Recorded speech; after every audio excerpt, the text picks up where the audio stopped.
Oh.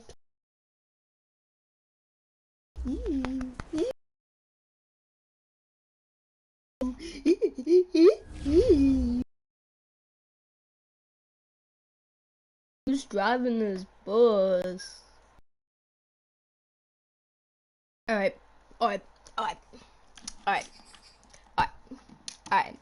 Okay.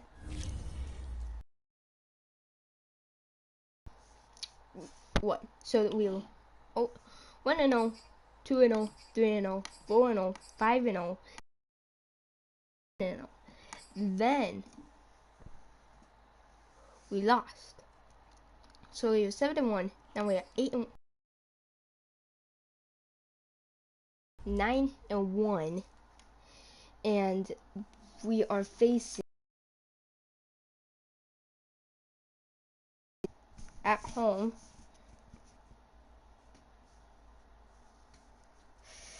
who are 6-4. We are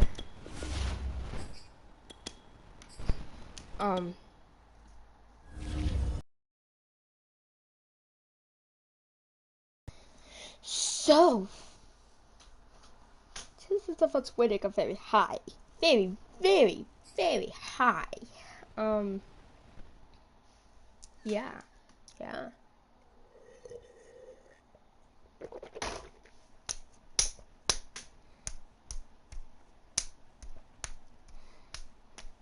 Yo, Justin Herbert, no key, it's kind of ugly. Like lowest. Today, from Empower Field at Mile High in Denver, it's Week 12 of the NFL on EA Sports. I could easily finish this regular season today.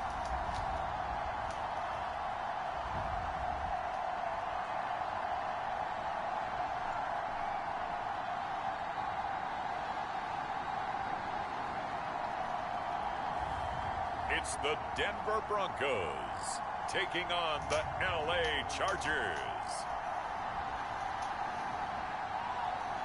EA Sports coverage of the NFL has us at the foot of the Rockies, just west of downtown Denver at Empower Field at Mile High.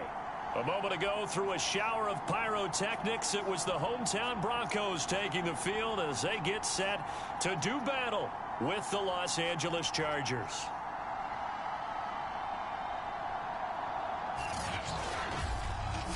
So we're a division leader. Okay.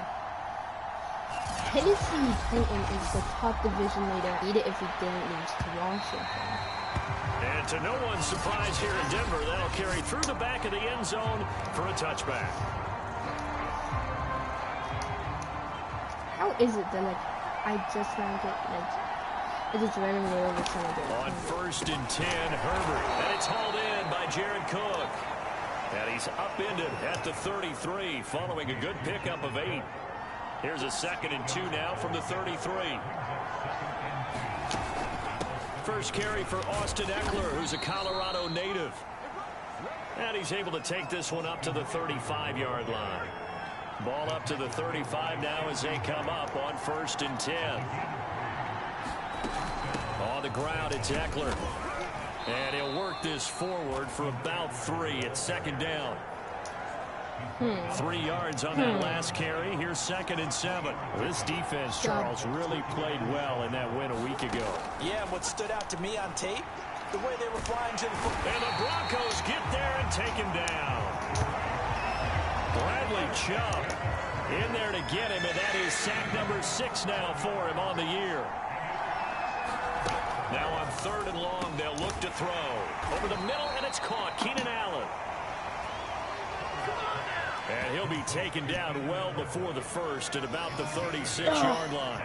Already. And I think this is a route we'll see more of as this game goes on, because with his speed, they want to get him the ball in space on drag routes just like this. They want him to get the ball and run after the catch. Good job there, though, holding him for a short gain. We'll call that a punt of 38 yards officially. And the Broncos take over. 1st down and 10.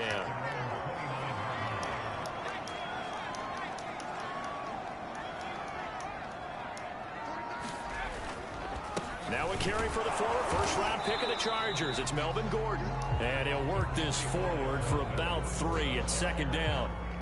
The last run got 3. Now here's 2nd and 7. Now the handoff comes to Gordon. And he slips up past the 45 before being tackled. Well, there's plenty of real estate for him to maneuver on that run, and let's face it, it shouldn't be a surprise. He's one of the better backs in the league.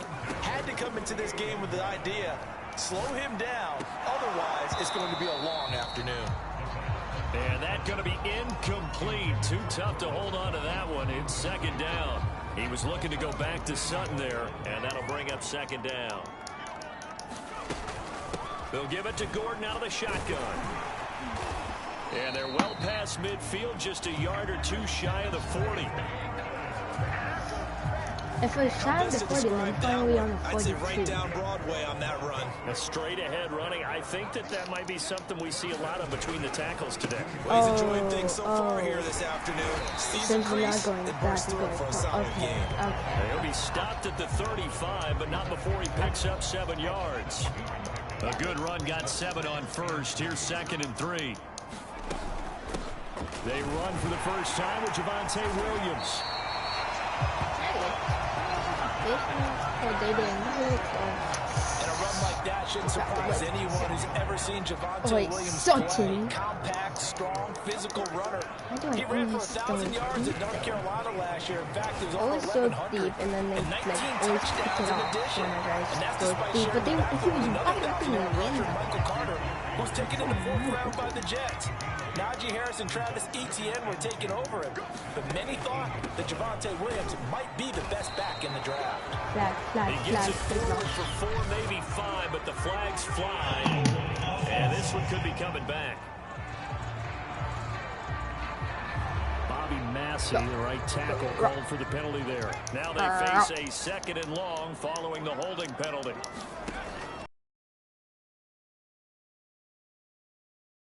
On the right side, complete.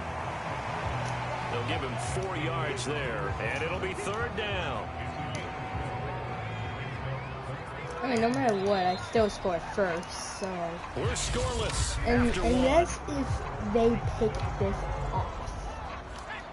Now play number 8 on this drive, and they need 9 yards to pick up the first on 3rd. What? And that's going to be incomplete. The coverage too good there. The contact popped the ball free, and it's 4th down.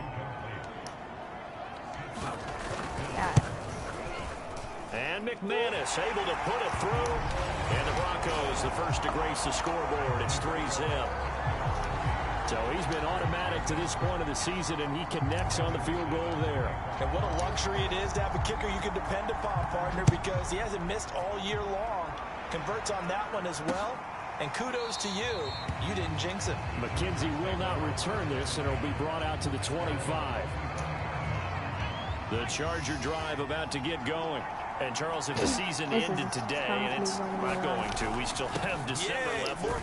We're only in November. But they would be a wild card team, and that's great. They'd be in the playoffs, but you know they're trying to bump up to be one of those division leaders. That guarantees you at least one home game in the playoffs, and that's what you're really seeking. But there also isn't much margin for error for this team, right? Because right where they're sitting, a 2-game losing streak could have them out of the playoffs, so they've got to make sure they continue to keep the momentum going. Absolutely. There's some sharks smelling blood in the water behind them. So many teams want to throw the ball in this situation nowadays, but I love watching a team that has enough confidence to go ahead and run the football. In that situation, that's almost a tendency breaker.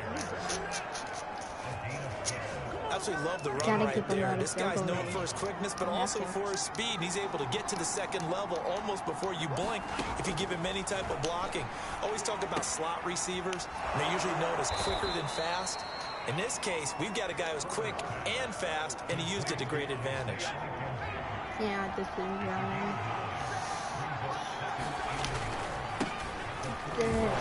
Now a flag comes in from the umpire after a gain of about 4. And this looks like it's going to be holding. Oh. That one whistled against a big right tackle. You'd think being able to fire out and block it'd be a lot easier to not commit a holding penalty, but it's tough to keep those guys right in front, isn't it? to get this one to Eckler out of the backfield. So give him 5 yards there on the pitch and catch. And all of a sudden here, it's 3rd down.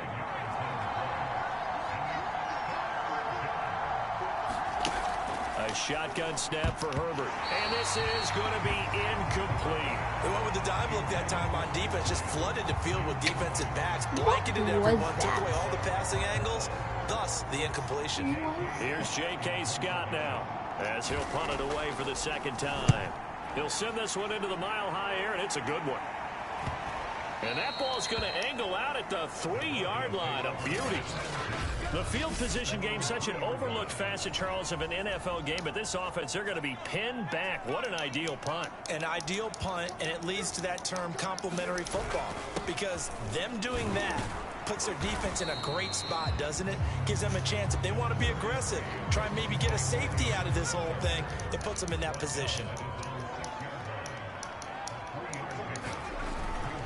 They'll keep it on the ground. This time it's Gordon. And he'll take this one up to about the 13. 44 yards on the ground for him so far. They don't need to run another play here before the 2-minute warning. Let's see if they do it anyway. They'll try and run it. Here's Gordon. And they're going to get the 1st down here across the 15-yard line. 2nd quarter, 2 minutes remain. 3-0 our score. Coming up at halftime, I'll go from one personality, that's you, Charles Davis, to another one in Orlando, the coach. He'll have stats and scores from around the NFL. You and Jonathan Coachman both larger than life. No doubt about it. But you're stuck with me in this booth, yes, and he's miles away and smiling. And happy. Now they'll switch it up here and look to throw. He's got his big tight end, Fant, and he gets this up just shy of the 30 to the 29 before he's out of bounds. They'll look to throw here on 1st down. And they nearly get this all the way to midfield. Mark him down at the 49. Now the Broncos are going to call the first of their timeouts, as they'll get a chance to talk it over after picking up the 1st down.